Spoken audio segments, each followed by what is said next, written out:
Tom Ford. Tom, thanks very much for joining us.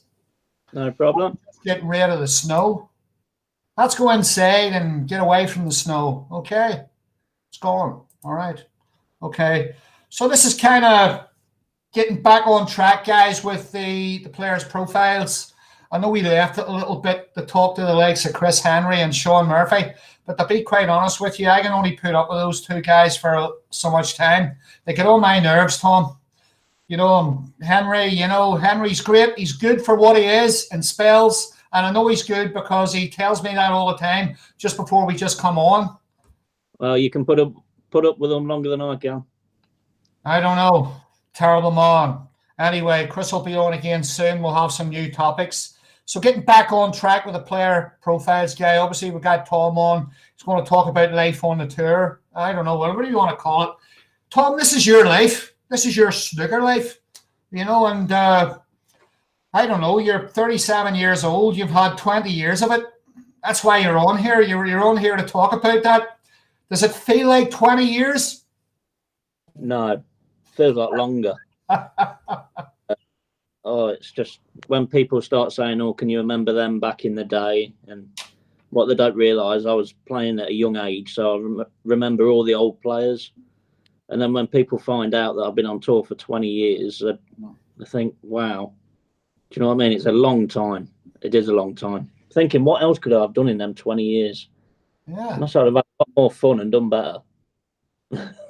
Tom, I think like that too. I think I've wasted about 15 years of my life. If I'd have started these streams 15 years ago, I'd be on Eurosport. They'd be snapping me up for 100,000 a year. It's just incredible. It really is. Not Chris Henry and Sean Murphy on you, won't? No.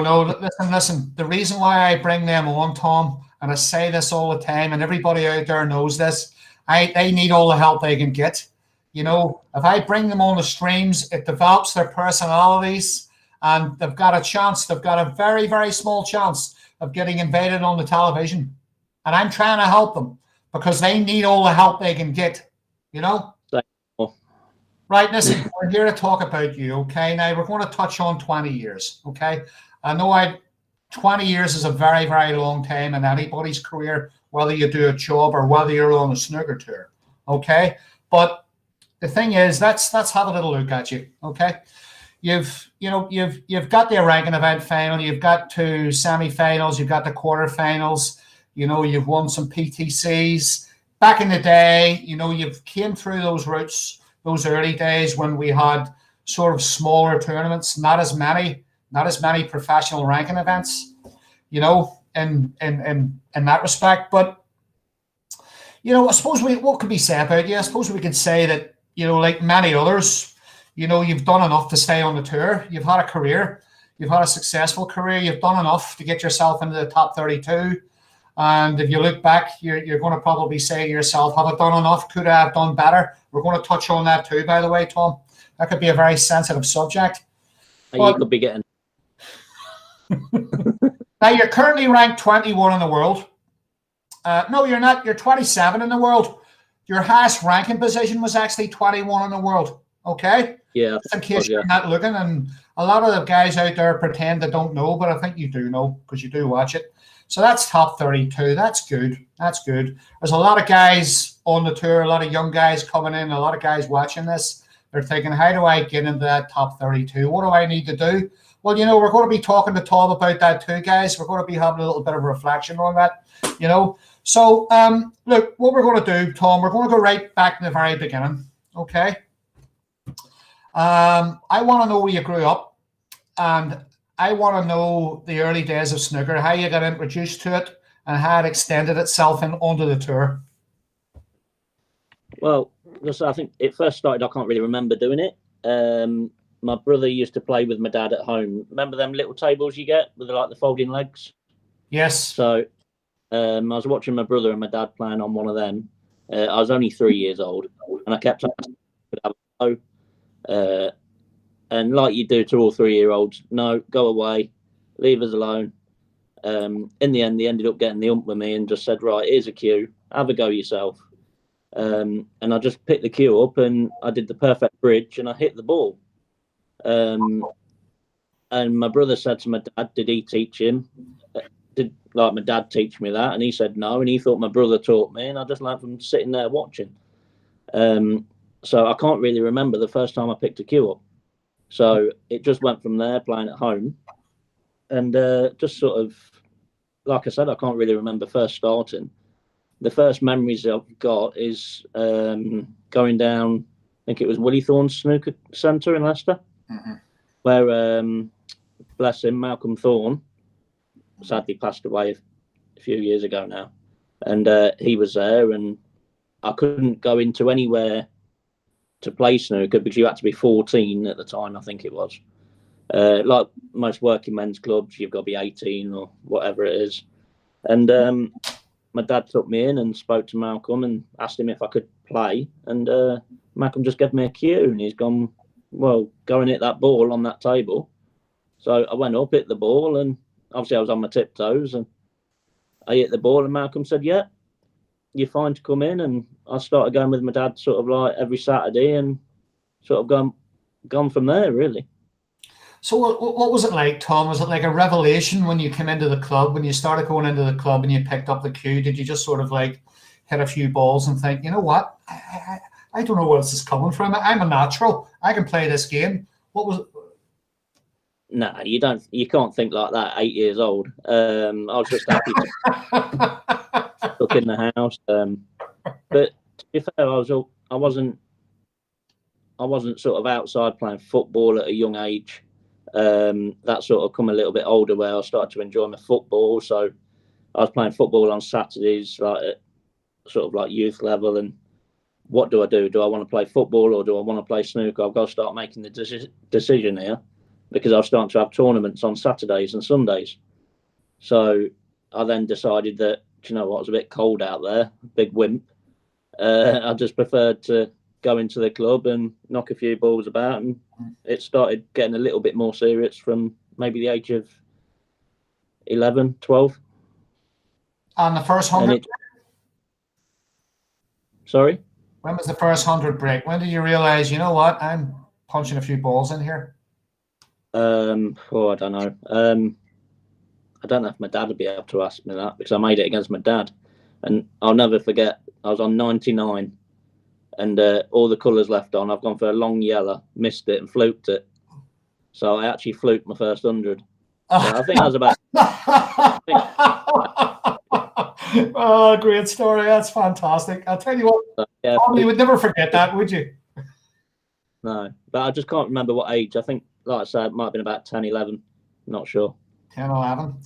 Right, so here we have this wee 11-year-old lad playing in a club. So let's go through the stage from 11 till it started to get very serious.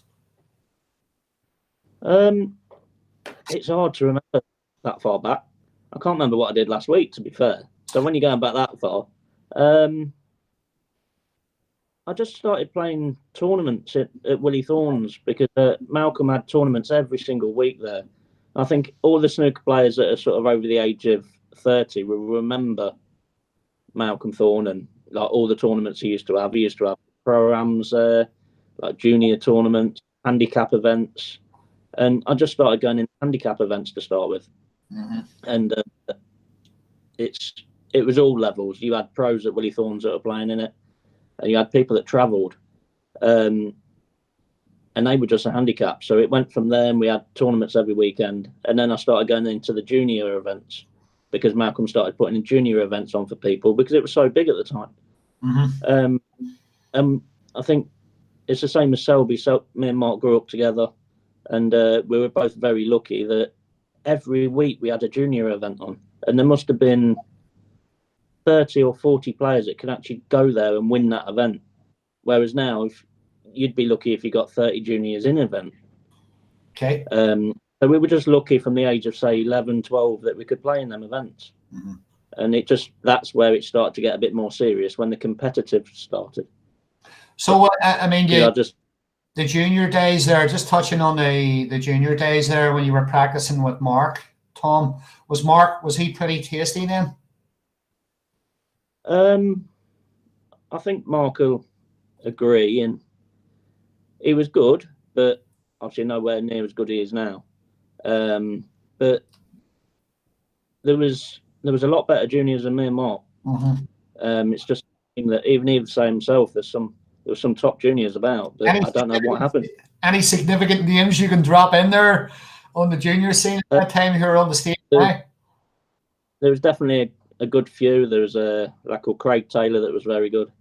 Luke Fisher, he was good. Lee Spick, unfortunately, he passed away as well. He was a good player. Then obviously Murphy was there as well. But the name that sort of sticks in my head was Craig Taylor. He was really good. But I don't know, he just didn't seem to do it on the match tables as much. I don't know. I don't think he ever turned pro, but I think he missed out a couple of times, just like in final matches. But I don't think he plays anymore. But yeah, he was good as a junior. And that's a very interesting point there, actually, Tom. When you sort of reflect on the guys you remember, you obviously remember Craig Taylor. Perhaps maybe nothing came off Craig in the professional game, but you remember those names from the past, and that's very often the case. Where you get a lot of great club players who are in their comfort zones in the clubs, but when it comes to very, very tough competitive snooker at a very young age, when it comes to serious competition, they just can't cut it. Sorry, somebody just tried to ring me there, and it's gone to come through, and I didn't hear anything you said. Oh, that's okay. No, I was just saying there. You were reflecting on Craig. You remember Craig Taylor. Nothing much came of Craig, but you kind of reflect on players like Craig, and maybe Craig didn't do anything in his snooker career, didn't turn professional. You'll remember other old friends from the club that were very, very good club players, but it never extended itself to winning competitions.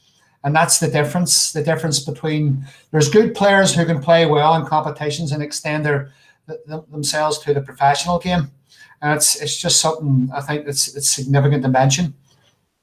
Yeah, I mean, it's completely different. You go back, say, 20 years ago, there was you could go in a snooker club and you'd most likely, there could be a handful of pros and there could be 10 players in there that could make centuries all day long. And they were classed as good club players. If they can make a century, they're classed as a good club player. Doesn't mean they're good enough to be a pro, because it was a different standard. They're playing on club tables all the time. But the only trouble is at amateur level as well, there were so many tournaments for amateur levels, and there was decent money in them as well. Whereas now it's, if you're not pro, you're not earning anything.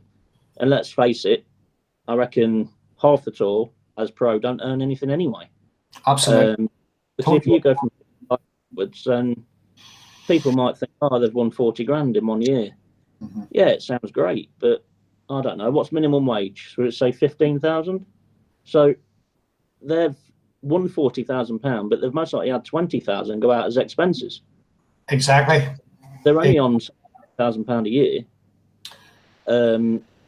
But luckily enough, I think the lads that are on the tour are sort of young lads and they still live at home, so they've not got loads going out. Whereas it's difficult for the lads getting on. Absolutely, and we're going to touch on that a wee bit later. A reflection on the amateur game, Tom, and your views on the young guys who are coming through. So that's just take a wee step back here, Tom. Let's have a look at you when you're sort of around that, I don't know, probably 15, 16, 17 mark, 2 years getting on the tour, because you got on the tour when you were 19. So just talk me through a couple of years prior to that, Tom, to getting on the tour. How did you extend yourself from this maybe 16, 17, 18-year-old to actually getting on the professional tour? Well, I actually got on when I was 16. Okay. Yeah, I got on when I was 16, Right. and then I got on the tour. There was 128 players at the time. Yep. I got onto the tour, and they cut the tour down from 128 to 96. Okay. And I only had 1 year to try and stay on. That's right. So on your card. It was the tour, and then I think it was. I think before I was 19. I think because I only had 1 year off the tour, and then I got on again and then stayed on. So yeah, I think I was about think I'd have been 17 when I got back on the tour, because I think it was like 2000 or something. But it was tough. It was, I mean, my mum and dad was helping me out a lot financially as well. Mm-hmm. And then when I got on the tour, I was working in the summers anyway, trying to get a bit of money in the summer so I could try and pay for things myself, because I never wanted my mum and dad to pay for everything. Whereas I hate seeing it now. You get the kids of today, they don't mind going to a tournament, going to have a drink, letting the mum and dad pay for everything. I think it's just not on. So every summer I went to work when there was no tournaments on. And then even when I was pro, I was still working at a Riley's club, just trying to pay my own way and just trying to do it myself, really. And when you are working, you do soon realise you don't want to do that forever. You don't want to be like pouring somebody a pint or going to clean up a spilt glass. Mm-hmm. All you want to be doing is on that table, potting balls and doing what you like doing. So in that years, it was tough to sort of get on the tour and keep going. And of course, it's a lot different these days, Tom, from the time, you obviously got on the tour when you were 16, you got on the tour and extended. There wasn't a massive amount of tournaments. There wasn't as many opportunities, perhaps, as there is at the moment with young guys on the tour. How do you compare the two? Yeah, well, we had 6 events. When I first turned pro, we had 6 events of the year. And, I mean, anybody goes down the club. You go down the club and you practice against club players. Then go and give a pro a best of 7 or a best of 9. It's completely different. And that's what I experienced when I was 16. Mm-hmm. I've come on the tour thinking, oh, do you know what? I'll just pop my way out of trouble. And when you're playing against the pros, you don't get to see a ball to pot. Mm-hmm. And you learn very, very quickly. And if you don't learn, then you won't go anywhere. But it's different now. We have so many tournaments that the youngsters can get into them, that if they have a bad couple of events, they can come back and have another go. Whereas back then, you had 6 events, you lose your first 2 matches, and you're thinking, well, I'm off the tour already. Mm-hmm. So it was tough. It was really tough. And I think, a lot of the guys, a lot of the new professionals, Tom, because of our current format, need to sort of like watch this kind of profile and think about what was available back in your day, when you were 16, 17, and what they have available now. I mean, some of these kids are, all right, they're kind of way pushed in at the deep end, where they've got that 128 draw where they could draw Tom. It doesn't matter who they draw. They might get lucky and draw one of their colleagues who just got on the tour, or they might be unlucky and draw Tom Ford or Mark Selby and think, oh, Christ, top 32 player. Oh, great. This is marvelous, just by luck, So back then, it was much tougher. There was less events.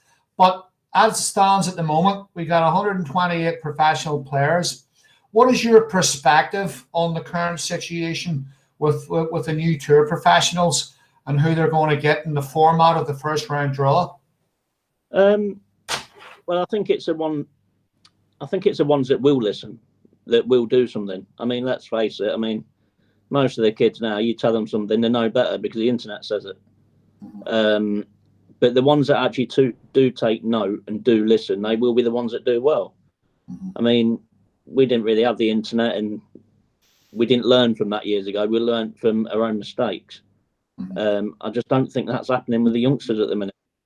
They lose and they go off to the internet, do something else, whereas we had to dwell on it, and it was tough back then. But I think with the system at the minute, it's hard for the young players to get on, because the way it is that the top 64 play the bottom 64, and they're always going to be playing a good player first match, whereas I think the tiered system was what they did before, whereas the top 16 had started like a later stage, then the 32, then the 48, so it went in 16s. That way, the young kids that do get on, they're going to be playing somebody who's got on the tour with them. So that way, it's like they can learn the trade still as a pro and still stay on the tour and still earn money. Whereas now they're going to be playing top players all the time. They're not going to win many. And they're going to be financially out of pocket. They're going to be too many scars. and they just won't want to come back. Mhm. So I think that is what's actually killing the sport a little bit. Now, Tom, you came in at a young age. Okay, there's not a lot of players actually came in at 16. There's not a massive amount of young players that got on the tour, professional tour at 16. Now we have seen a few that have come in. You know, the likes of Jamie Wilson last year that's come in. You know, and he's very talented. A lot of these kids are very, very talented. You know, they maybe they need to mature a little bit and need to have that match experience and to find the areas where they're going wrong. Do you think that they're coming in too young? Do you think you came in a bit too young? And do you think that players can come on the tour too young? No, not really. Because if you've got the game to be on, then why should you be held back? And plus, if he's got somebody comes on like Jamie, is he 16? Is he? I think he's just turned 17. Yeah, he's 17. Well, he's a man, really, isn't he? He's 17. He's not a kid anymore. I mean, there's one thing I hate about people saying, "Oh, they're up and coming players," and sort of 24, 25. That's not up and coming. It's a fully grown man. Up and coming players to me are like 13, 14. They're still the kids that are coming up. Whereas Jamie's obviously good enough to be on the tour. And if his game's good enough, then why not let him go on the tour? And yes, he may struggle for a couple of years, but what's the point in struggling in a couple of years when he's, say, 23, 24? He might as well have the struggle now to then bounce back, and then he can come back stronger and maybe in a couple of years. Do you know, Tom, I'm totally with you on that one. You know, I know young Jamie very well. I know his father. He played in my pro-ams. He still does. And really, what you said, just to reiterate what you said there, he's got nothing to lose. He's got everything to gain. And as you say, you know, if he comes on the tour cold, nerves, young, and thinking, wow, Jesus, I've got on the tour, I've got so much to do. He has absolutely nothing to lose. He's fully grown. All he's going to gain is experience from playing the very best that he's done that. And you're absolutely right. He has got absolutely nothing to lose at all, and everything to gain by that. So totally agree with you on that one. Just going on back a little bit again, Tom, you know, in your sort of early career, I mean, who inspired you, by the way, obviously when you got on the tour, you know, you're a confident young buck. You were going out there to do the best you can, win as many matches as you can. So tell me, who was inspiring you then, and was there anybody significant that was coaching you then? No, I've never had a coach. I was, like I said, I was lucky playing at Woollythorne that I had a lot of players in there that was good players. I think at the time there might have been 4 or 5 professionals that played in that club. I think you had Stefan Mazarosis. He was a professional in the club. You had Eddie Manning. He was in the club. Joe Joggia. Then there was a couple of other pros. There was Richard Moore, Steve Cook. And then Willie was still playing. So there's 6 players already. And then another one, Darren Clark. So there's 7 pros. 7 pros in the same place. And then you must have had 10 good club players, like I said earlier, which could all make 100. Mm-hmm. And it was just going in the club, picking the balls out every day for these people. And then getting into matches and thinking, do you know what? I want to be one of them. I want to be getting somebody else to pick the balls out for me. Mm-hmm. And then obviously getting a few quid in your pocket as well. Obviously that helps. But no, I didn't. It's like looking at the TV. I didn't have anybody to inspire me. Everyone said like, oh, watching Hendry, watching like Ronnie now, and I couldn't be bothered, to be honest. I thought the game was boring to watch. So do I. That's why I don't watch it. I sit down for 4 hours to watch a game of snooker. No, it's just not for me at all. Well, who was your practice partner, Tom, when you just got on the tour? Who were you practicing with first couple of years on the tour?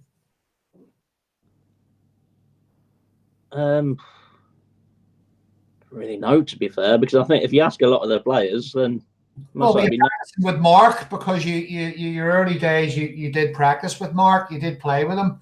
Were you sort of practicing with Mark back in those days, those first couple of years on the tour? Not really. If you ask Mark the same question, he'd just laugh and say, "What you mean, Tom, practicing?" But no, you were lazy.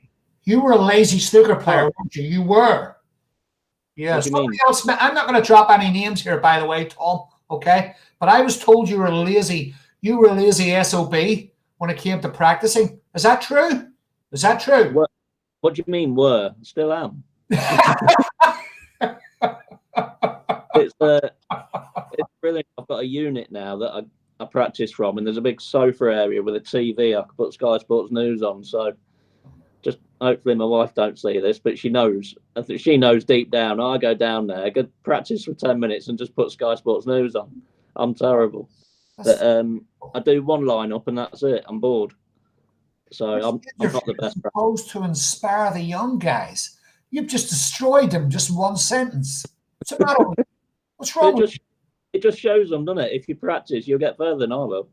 You know. Anyway, look, let's stick around the same area, okay? You got yourself on a tour, okay? All right, you're trying to win your matches. You're trying to get yourself up there with the big guys, you know. So you're traveling to the venues. You've got the nerves. Let's talk about your nerves, traveling, venues, you know, getting yourself ready for the tournaments. How did you do that back in those early days, or were you still just lazy? I was before I was 18. Well, I think it was 17 when I first passed my driving test, and I was having to get my mum to take me around everywhere because I didn't like my dad watching me.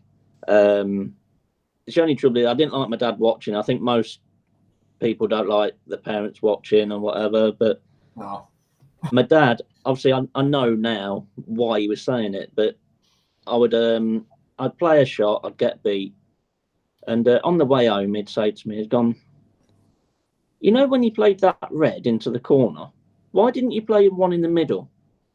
And I know he wasn't having a go at me because my dad can't make 30, but he just wanted to learn himself so he could try and do it.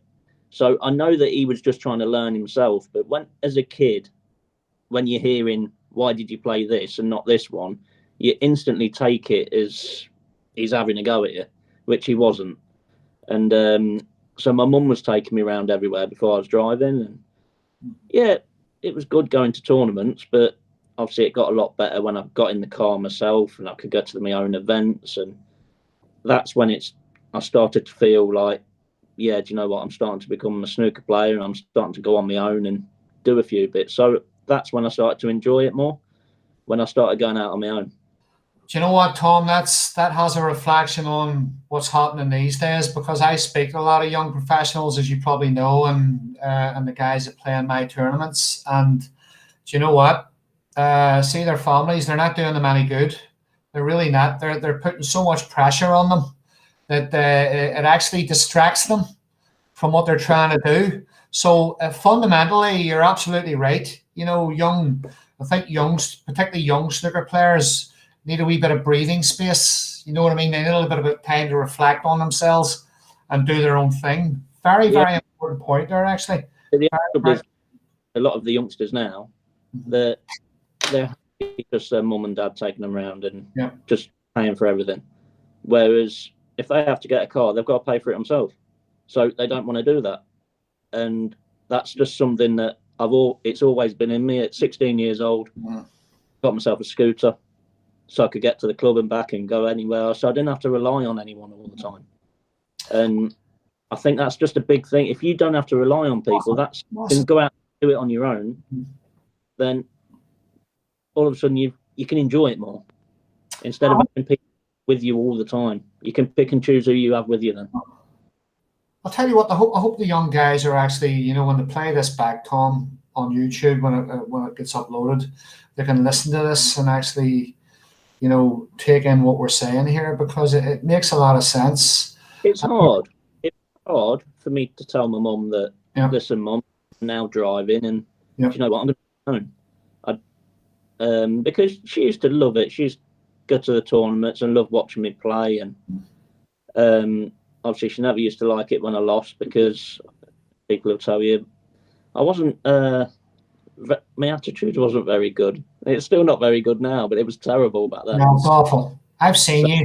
I've seen you with a few drinks in you. You're an absolute nightmare. If what? Sorry. If I've had a few drinks, then I'm all right. I'll calm down. No, you're a great kid. You're loads of fun. But yes, no, it's actually quite nice, Tom, to reflect on the early days, because sometimes you need to do that to sort of see where you are. And we're talking about the young professionals getting on the tour, and the kind of things that they need to look at and reflect on. And family pressure can be sometimes an abundance, a wee bit too much. And so that's why I always advise the families to sort of like take a step back and let the lads have a bit of breathing space and let them make their own decisions. And if they get a driving license and they want to make their own way to the events, then they should do that, because all that does is create a lot of positivity, and it helps them psychologically, Tom. It helps them psychologically, and that's even going back to your day when you first got on the tour, But anyway, listen, I want to get back to the early days on the tour. I'm not going to dwell on this, because I've got the feeling that me and you could probably talk for 2 hours, and I'm going to try and move it forward a wee bit, okay? So, listen, you got yourself on the tour, okay? So let's talk about when you started winning some matches, the turning point here, when you started realizing, you know what, I'm actually beating good players here, and I'm climbing up the ladder. I know I'm going to get somewhere. So let's talk about that turning point when you started winning your matches. How did you prepare yourself, and what was the feeling, and when did you know things were going right? I'm the worst person to talk to, because I've not got to the point where I think, do you know what, I'm winning matches here, I'm doing this, I'm doing that. I've just plodded on, carried on, just trying to put a bit of hard work in some patches of my life. But it's just, I think I've been around a few clubs in the past, never sort of settled, and I settled into, I think it was Club 147 at the time. I settled in there, and that's when I started playing a little bit better, and I started winning a few more matches. But then things happened, and I left that club, and now I went to another club after that for a couple of years, and that closed down, and now I've got a unit, and I feel a lot more settled. But that's now, and like I say, I've never felt settled, even at the age of, say, from 17 to 22 to 30. I've never felt as settled as I am now, and I feel that I'm putting in a little bit more work than I used to. And I feel like I'm actually playing a little bit better now than I was back then. So I've never actually had that feeling where I think, do you know what? Yeah, I'm winning a few matches now. I could push on. It's only now that I'm sort of starting to think it. Hopefully, it's just not too late. But Tom, getting those wins, starting to get those wins that you needed to get to sort of take yourself up the rankings. Have a little reflection on that. How important were getting those first wins and then just gradually climbing the rankings? Is that very important? Do you need to get those wins? How important is that, and what does it do? Well, don't talk to me about mentally, because I am the worst person ever to talk to. You're not. You think you're not, but you actually are. Go on. But I just remember losing matches like 5-3s, 5-4s all the time. But then I just started to then turn things around and start winning on 5-4. And it does. You keep getting beat all the time, and then people say, "Oh, you lost again, 5-4." It starts to get into your head. I mean, it could be anything. Somebody could say to you, "Oh, you're not very good in deciders," and then as soon as you get into a decider, you're thinking, "Oh, not very good at deciders." So as soon as you need to start winning them, you think, "Do you know what? That's a load of rubbish," and you can try and turn things around from there. never really had that point where I think, do you know what, I'm winning matches here, I'm progressing, I'm getting better, and I've never actually thought that. I've just got on with it. Well, that's what I'm trying to get out of you here, Tom, to help the guys at home here and the young guys on the tour. I know it's hard, but it's not hard because it's a very, very natural thing to talk about it. So you might probably reflect on the times where I keep losing 5-3. Why is it always 5-3? Why is it always 5? Why can't I come back? And why can I not win my matches? But the thing is, at what point did you realize it didn't really matter and that you had to play your best ability to come back? Snooker's one of those games where you can come back from being behind. Yeah, I learnt a lesson when I was 19. I went over to Malta. I played there for a couple of years, I think. And it was 1 year I ended up getting to the quarters. I think I played Tony Drago over there, and that was hard because it was. I remember playing him on the main table. Never really played on the main table before, and I'm playing my shot, and I can hear people in the crowd going, "Miss, miss," and I'm thinking I'm on my shot here. So I've ended up playing Tony, and I've ended up winning that match 5-4. And from there, I've ended up beating an old player called Chris Small. Unfortunately, he had to retire because of like bad back or neck problems, I think.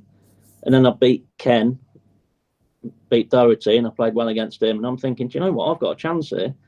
But then I bumped into Hendry, and that was the end of that.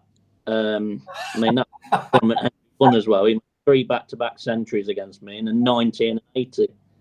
So that'll knock the wind out of you, wouldn't it? Yeah, that's when I thought, oh, do you know what? I'm winning a few matches here, but then I bumped into him and I got put back down to earth again. When you sort of go away and you think, yeah, do you know what? I've got to improve it. But it's difficult one to sort of, you'll know when you get that match that kicks you into touch. You don't know when it's coming, but you'll know that match. And I remember that match for a long time. So could you, Tom, see when you sort of like, okay, let's look at the first half of your professional career. Were you the type of player that was could you settle very quickly? Could you go to an event and think, you know what, I'm confident, I'll give it all I've got? Were you like full of nerves, or did you settle very quickly?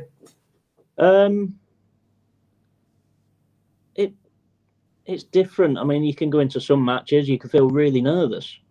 And then sometimes you can go into matches and you don't feel anything at all. I think you need to feel a little bit of nerves to get yourself up for it. I've gone into matches before where I felt nothing. And I'm thinking, well, I don't know. I just don't even, do I want to be here? I don't know what I'm doing. So I think you definitely need a bit of nerves. But I've always sort of settled pretty quickly, apart from on the main match tables and in the main arenas, because we don't get to play on them very often. And I think when you do go out there, you've just got to try and get used to the table quickly. But it's very difficult when you're playing them players that have been on it so much. So it'd be nice if I could say I settle quickly, but do you know what? I don't really know. I just don't know. Okay, well, look, that's just focus. Just before we I want to get away. We're going to move on a wee bit here, but look at the first 10 years of your professional career. I mean, in terms of what you expected to do and what you could do, do you feel did you have doubts about yourself? Were you looking at yourself? Were you looking at your game and thinking, you know what, I should be doing better than this? Why aren't I? What things can I do to improve my game? Tell me the sort of things you were thinking about.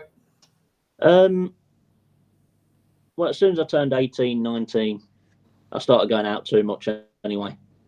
Started going out, enjoying myself a bit too much. That hasn't changed. Not really, no. But yeah. So that was sort of the last, from the age of say 18 to say 28, really 27, 28. That's a big waste of time that I wasted my time there. I think anyone would tell you the same thing. That all right. I've most likely not hit the potential that I could do, but I'm trying to get there. But like I said, I've wasted sort of maybe 8-9 years there. So trying to get that back is really tough. So discipline, focus, concentration, things. All right, let's jump forward then. Let's go forward to the last 10 years. All right. Yeah. Let's go to that place. Let's look at your focus then in terms of what you expect to do, what you expected to do. Let's just go back 10 years between now and say 2010. Well, that's sort of. Do you know what? I hope my wife ain't listening to this. I think it was 2010 when I met. She's on here. She's watching. I can see her right now. Trust me, she's most busy with Michael from DPD. He's around. But, I think it was 2010 when I met her, and it's sort of settled a little bit since then. She wouldn't tell you that, but the first sort of 6 months when we met, I was still going out 6 nights a week, and it was just getting a bit too much. But then once that all died down a little bit, and I've sort of settled a bit more, and I can say that I'm concentrating on my career a little bit more now as well. Whereas before I wasn't really concentrating on it. A month went by, a year went by, and I look back at it and think, what was I doing? But I can definitely say now I'm definitely concentrating more on my career now, and I just wish I'd have done it sooner.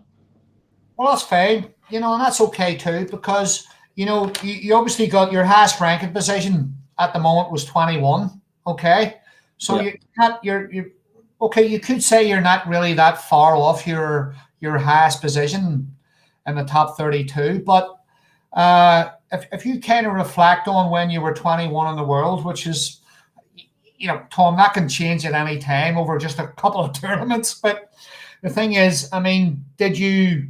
And by the way, I'm only going back in the last sort of maybe 8 years.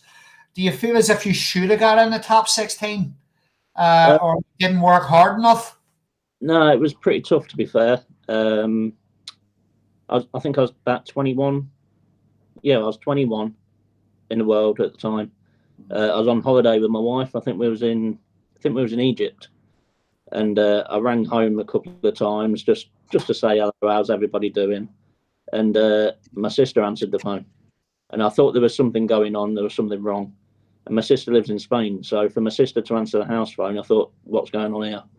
And my sister ended up telling me that my dad had a stroke. Okay. So and I said, well, I was going to come home, and we only had, I think, 1 day left. So obviously I've come back, and my dad had a stroke. And then I think it was 2 weeks before that, or 2 weeks after that, my mum got diagnosed with breast cancer as well. Mm-hmm. So that hit me quite hard. But then that's when the snooker, I still tried to carry on, but my mind wasn't there. My head wasn't on the job. And I went from 21 in the world to, I think I went from 21 to 63 in 1.5 seasons. Okay. And I nearly fell off the tour. Yeah. If I'd have been 65, I'd have fell off the tour. Mm-hmm. And do you know what? The same person, Marcus Campbell, was on the tour, a good friend of mine as well, up in Scotland. I was 21. I think he was 23. And I think it was about 2 months after my dad had the stroke, his dad had a stroke. And we both went the same way. It just dropped down the rankings. He finished 65 and I finished 63. He fell off the tour. I just stayed on. And he couldn't get back on the tour. And luckily enough, I just managed to stay on, and then I've got myself back to where I was back then. So I feel like my game's in a good place and my head's in a good place now. Do you know, that's, Tom, I'll tell you what, that's a massive thing, by the way. And for some of the young guys or the young professionals who are going to watch or watching this or going to watch this a bit later on, that's a very, very significant point you just made there, because it proves that you deserve to be where you are on the tour. Because quite a lot of the lads through maybe perhaps even a family tragedy or an illness in their lives, we're in that type of sport where it does have an effect on your ability or your performance, and you can drop down the rankings and come back up again. Because look, at the end of the day, we're all human beings. We're all affected by our lives and our families and bereavement and problems and ill health. But I mean, you've proved that it's happened time and time again, Tom. It's happened time and time again with many other professionals through illness or problems or whatever, have come back and got themselves back to where they were before, and that's why you are where you are, in that respect. So it's kind of like a really good thing to look back on, and that there. So that perhaps even what you just said there, Thomas, talking about your mum and dad, that and the scares and that there, and then you bounce back again. I've got a feeling that perhaps made you stronger. I don't know. Most likely did, yeah. But at the time, obviously, you don't think about things like that. But you just don't think anything like that's going to happen. But obviously, it does. It's life, and it can be cruel. But it's just the way you try and get over it and bounce back. Whereas I most likely didn't bounce back quick enough, but at least I did bounce back. It might have took me a lot longer than other people, but it is difficult, and you've got to be prepared that it's not going to be easy, and you've got to try and work hard. Unfortunately, I'm lucky because I didn't work hard, but I just tried a bit harder. No, you're not. I mean, don't keep bringing that up because I'll end up telling you what you really are. Okay. So what we're going to do here. I think a lot of big. What we're going to do, and actually, I've just had a message from somebody here. I'm not going to tell you who it is. I will do a bit later, but we're going to get onto some general stuff now. So let's talk about your weaknesses and your strengths. I've got a feeling you're a high scorer. You can hit big breaks. Let's talk about your weaknesses and your strengths. What are they? Not telling you. I don't want anyone to know my weakness. That's a question. I'm going to take the piss out of you. Okay, so you better get straight to the point. Every professional snooker player has a strong point and a weak point. Okay, you might be a great long ball putter. You might be a pain in the ass. Okay, you might be a very weak player when it comes to pressure. I don't know. You know what your strengths are and your weaknesses. Come on, spit it out. My strengths are, I've got a great one. I can take my opponent out the night before and have a few drinks and still beat him the next day. That's a strength. I know that, but I didn't want to bring that up. But no, my strength's obviously break building. When I do get in, I score quite heavy. My weakness is, it's not so much my safety play. It's more if things don't go my way, I start to get angry with myself. And as soon as I start doing that, it's like a downward spiral.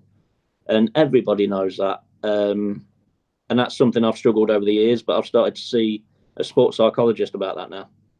Good. So okay. I see it's Sabrina Francis that I see, and she's helped me out.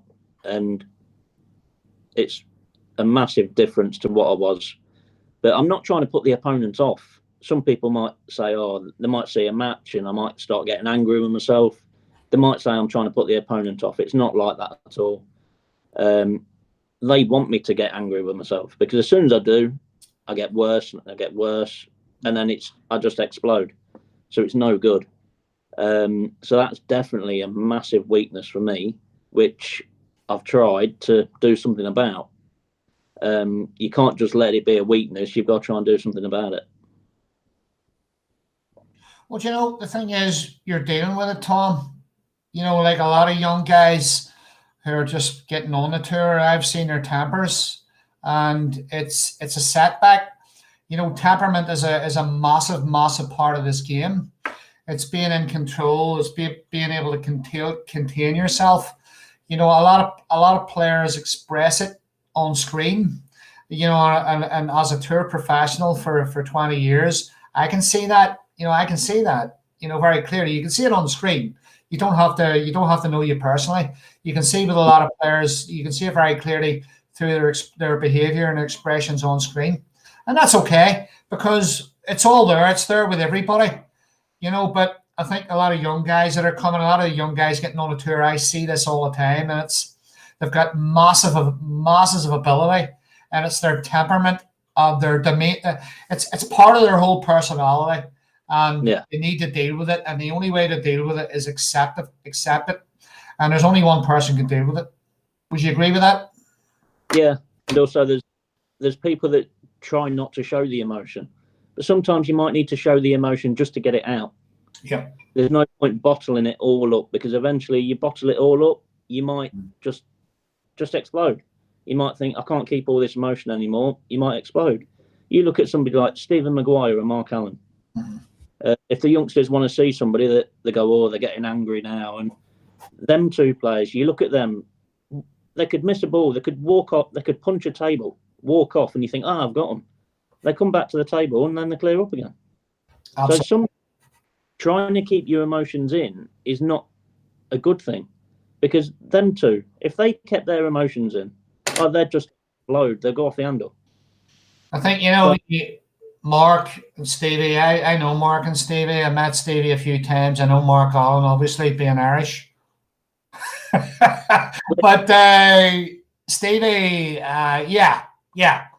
Stevie, very, very talented lad he is. I'm very fond of Stevie, actually, and he knows this. I'm very, very fond of him. He's a great player, lots of potential. Temperament, terrible, tortures himself. But there's a lot of players that do torture themselves, and they express it on the table. And I think it's just for the young guys who are watching this at home. This is a big problem, massive problem. And when I interview top players like Tom here on the screen, and they talk about their issues with temper and behavior on the table, it's something that you can't deal with. You can deal with it, and only you can deal with it. And sometimes taking a step back and maybe having a little smile rather than thumping your cue on the ground or banging your cue against the table. Sometimes a slight distraction or a diversion can maybe help with things like that. We're not all robots. We can't all sort of program ourselves as a robot. Absolutely. So we're emotions, and we deal with them our own way. Tom, this is going so well. We're running a wee bit behind what I want to do with you, because you're a little bit more charismatic than I thought you would be. I'd met you a few times before, and you were as dull as hell. But you're actually coming over very well on the screen here. I tried to be dull, so you didn't speak. Right. Listen, let's talk in general again now. We're going to get through a couple of wee things that people are asking here. How do you prepare yourself for events? In the tournament, do you hit yourself with quite a vigorous practice routine a few days before? I know you're lazy, and okay, but how do you prepare yourself? How do you get yourself ready to get in there and win a competition? I try and practice quite heavy a week before. If I've got a tournament that's 3 weeks' time, I must end up having a week off. Because I just can't practice for 3 weeks before a tournament. I can go in and maybe do an hour, and that's about it. But what I try and do, I try and play a few people the week before, and I give myself about a week to try and play properly and give a good practice sessions. And that's all I do, really. About a week before, just trying to hit the practice table as hard as I can. And do you have a routine that you can share with me, or do you use a ball spotter? No, I've got a routine. I'll have one lineup. I go and sit on the sofa, watch Sky Sports News for about an hour, have a walk around, get on my phone, go and do another lineup, and that's about it. But no, I just go in and just do whatever I want to do in the day, really. If I fancy potting long balls, I'll do that. If I want to do a bit of safety shots, I'll do that. It's just, what you're struggling with at the time. So I'll just practice on what I'm struggling with at the time. How important, Tom, is it, just to help the young professionals out there and some of the top amateurs, how important is a routine? How important is that? I'm not into routines, to be fair. You're giving yourself a routine. What's a routine for? Just to try and be like a robot? What's the point? Yeah, come on, for Christ's sake, Tom. You're in the top 32. You have weaknesses, all right. If you're playing in competition and you feel that maybe you missed a few shots, there's no reason for it. You're trying to work out why you missed those shots. Do you work on those shots? you know, like some of the tactical guys, or do you just think, you know what, I don't need to do that?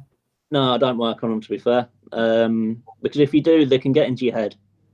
You could miss, I don't know, you could miss a black off a spot from a hard angle. Now, it's not an easy shot if it's a hard shot, like a hard angle. So you could go back into practice, you could play that 10 times, and you're not going to pot it every time anyway. So if you was to practice a ball that you've missed in a match, and you miss it a couple of times in practice, then a month down the line, all of a sudden that shot comes up again in a match. You're automatically going to be thinking, well, I've missed this, I've been practicing it, I've missed it in practice.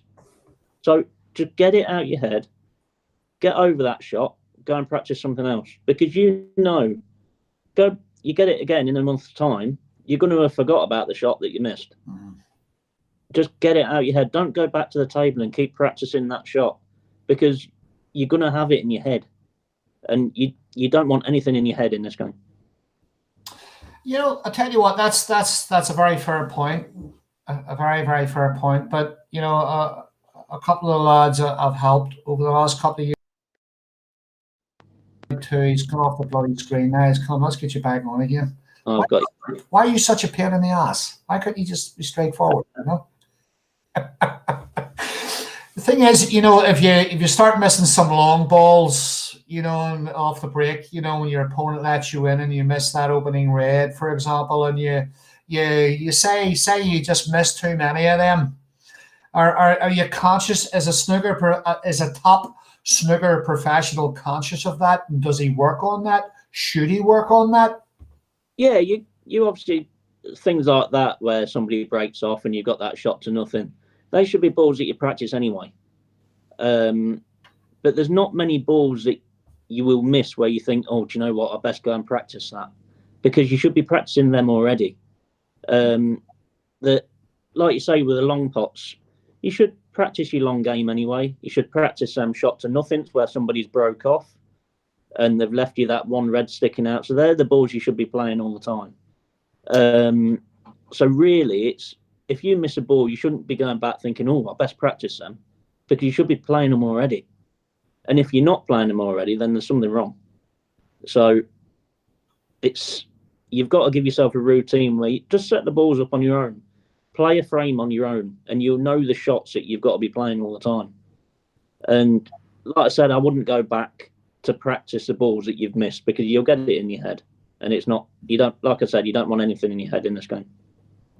That sounds like pretty good advice in theory, you know. Right, I'm going to slight diversion here. A little bit more exciting, Tom, okay? A little bit more exciting. Let's talk about cues, tips, and chalk, okay? What kind of cue do you play with? Thought you said this was going to be exciting. This is easy. That's why it's exciting. Virgil O'Brien on this one. He'd be thrilled. He'd be over the moon. No. Don't give me a headache. Come on. I love Fergal to bits, but don't mention his name. I'm going to have to start drinking alcohol. What's your cue? Cue is a John Paris cue I've had since I've been about 18. What is that? John Paris Ultimate or hand or specific? It's just a John Paris special. Whereas John has actually made me an Ultimate, but I've tried it and I just can't get on with it. Because like I said, I've had this cue since I was 18 years old. So for me to try different cues, which I have in the past, I just can't get used to them. I've had the cue too long. So okay. I've got a Paris special cue, and I just use, at the minute, I've got an Elkmaster tip on. Entry G3s, which I quite like, but the last put on was a little bit too hard, so I just went back to an Elkmaster. Okay. And I used the blue, is it Pyro chalk? Like the tail. That's the one, yeah. I think that's about the best one on the market. Have you tried the Tom chalks? Yeah, I've tried them. The only trouble is I feel like I miscue with them a little bit too much. It doesn't grip as much. So the blue one, I think, grips the most. I think that's the best one out there. Why have you got this nickname, Model T? Oh, it was. It's only recently that Michael Holt calls it me every now and again. It's and then Seymour seen it on Twitter and he thought, "Oh, I'll call him that."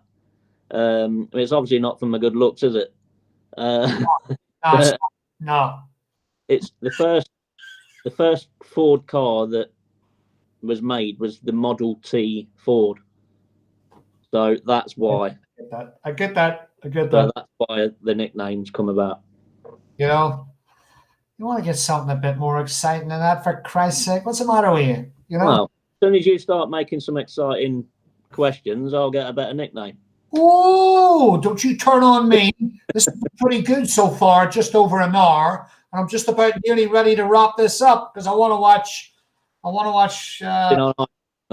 a good movie. I'm not going to watch the snooker, for Christ's sake. Right, okay, look, outside the sport, okay? What's your buzz? What's your buzz? What do you love to do? I don't know. I mean, I don't know. You might love watching movies. You might need eating steak, playing Xbox. I don't know. Tell us what you like to do when you wind down. I'm not a computer fan. It's I just can't sit there long enough, and there's something about it that people will hate me saying this, but I don't play computers because I'm an adult. I just don't think it's right. But I play a lot of golf. Okay. I like getting out playing golf. I'm not brilliant, but I like getting around the course and just having a beer with the lads afterwards, and just general life really.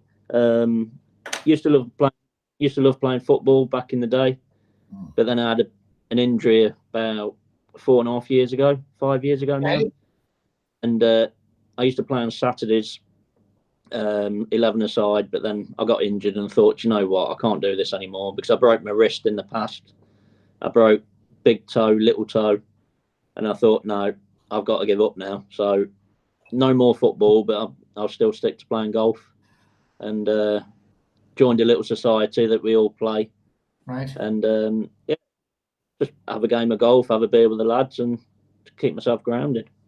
Well, I love golf. I gave up golf for shooting, in the end. But my thing now is, I just spend all my time now looking for women, which is okay, but because I'm always in heat, But I'm working on that one. I'm kind of hoping when we get out of COVID, things will get back on track, And that's why I've got good friends on here, because I've got Chris Henry over in Belgium.